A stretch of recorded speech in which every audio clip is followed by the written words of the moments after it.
For this lesson, we're going to explore the various primitive data types used in C. We've seen one of them in the previous lesson, which was an integer, and we declared two variables in two different ways. One was by declaring it and then assigning a value to it, and then the other one was we assigned the value at the moment we declared it. We call that initialization. So now we have a new file, and I'm writing it right now, var example2. So let me save that in the same directory.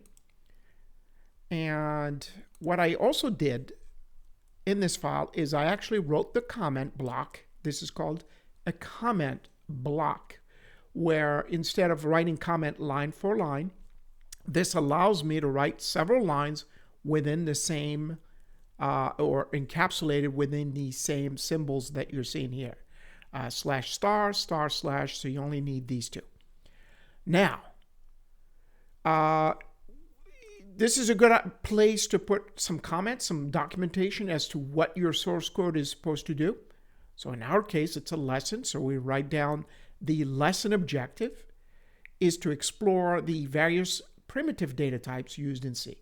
Now you would say, what do we mean by primitive? That means these are part of the language.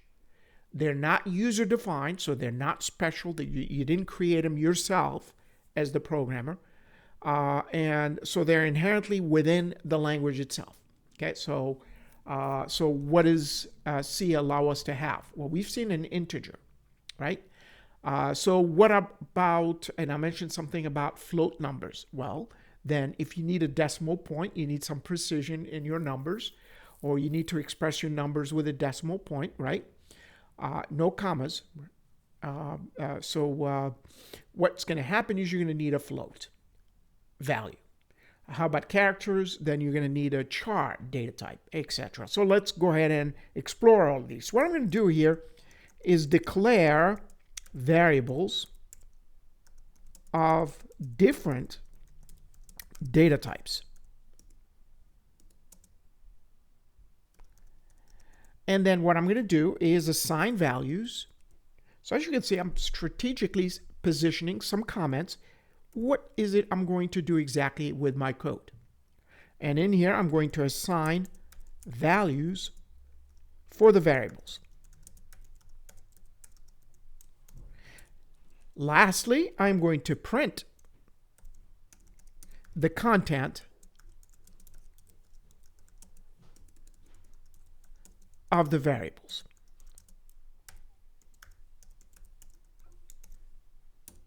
Okay, so I have three strategic areas within my source code that I need to handle. Well, remember, if you wanted a number of integer type, you could have set something like this, int, and then you can name your variable whatever you want, as long as you use lowercase to start. So don't start with uppercase, even though it's not going to matter, but it's a convention. However, you can't start with a number. That would be wrong. So, or a special character like this. Do not do that. So if you want something like this, num1, absolutely. So if I put a semicolon here, that's one variable of type integer. Can I have more of type integer? Yes, and you can separate them with a comma. You could write a comma, num2. So now I have two variables of type integer, uninitialized, which means they don't have any values in them. So they're basically two spaces reserved in memory for num1 and num2. At runtime, when you run this program, that's the first thing your program will do. So let me compile and run here. And you're not going to see anything because I don't have any outputs other than press any key to continue. But while your program ran, two spaces, one for num1 and one for num2, were reserved. But no alteration was done to the content within those two memory locations. Okay.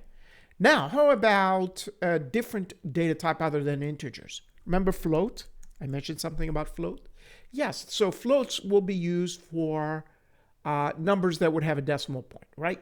Real numbers, right? So that would be like, let's say, num3. Okay. So these will be integer type.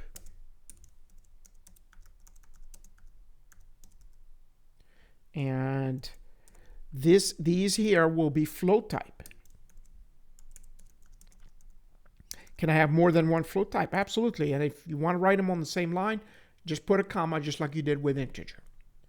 Okay, fantastic. So what else? Can we have char? Yeah, so char, my letter.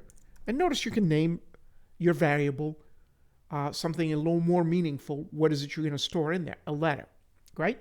So semicolon. And that would be a character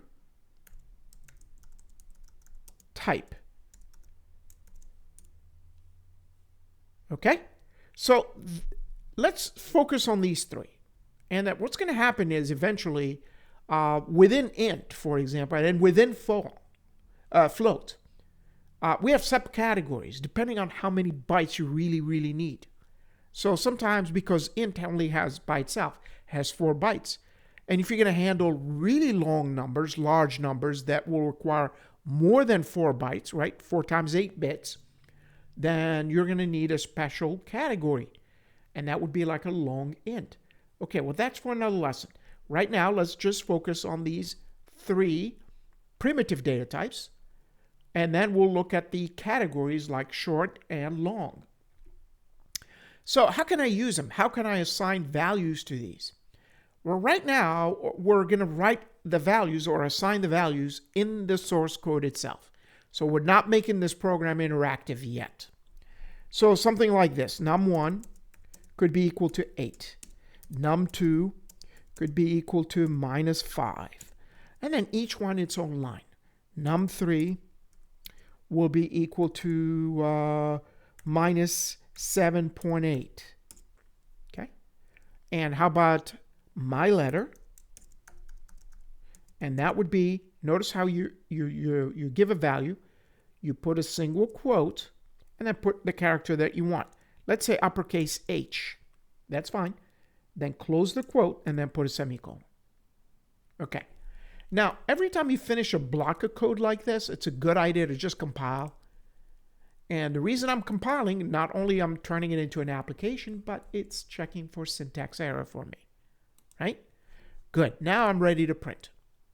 So, we're going to write a print statement for each one of them or for a few of them. So, I'm going to print the 2 integers together in the same line.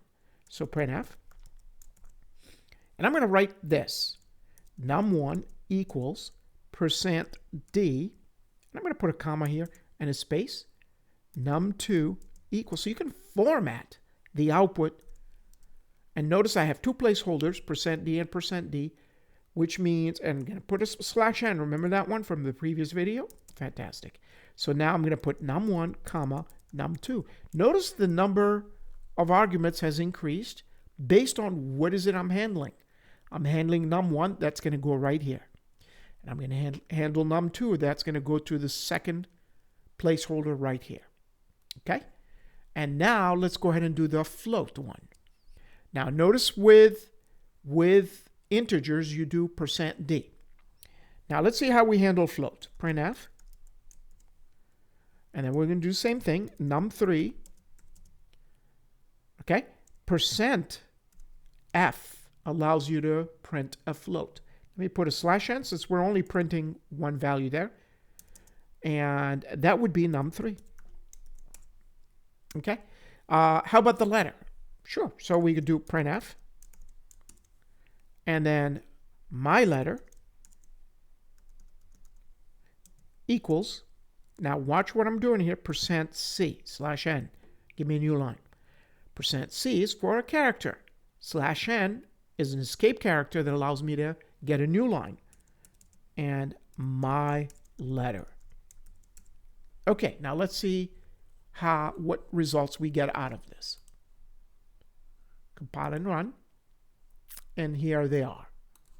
So notice the formatting of the output. I wanted num1 and num2 to be on the same line. Num1 equal 8, num2 equal -5. I wanted num3 to be in a separate one. And notice by default, the precision set right here, 7.8000000. That's a lot of precision for just entering a number like -7.8. Can we adjust the precision? Absolutely. We'll do that in the next video or the next lesson. We will format these a little better. How about my letter? Yeah, so we can look at what's stored in my letter. And by the way, you would ask how many bytes any of these will take in memory. We will have a lesson on that. We're going to see that my letter actually takes a single byte, which is 8 bits.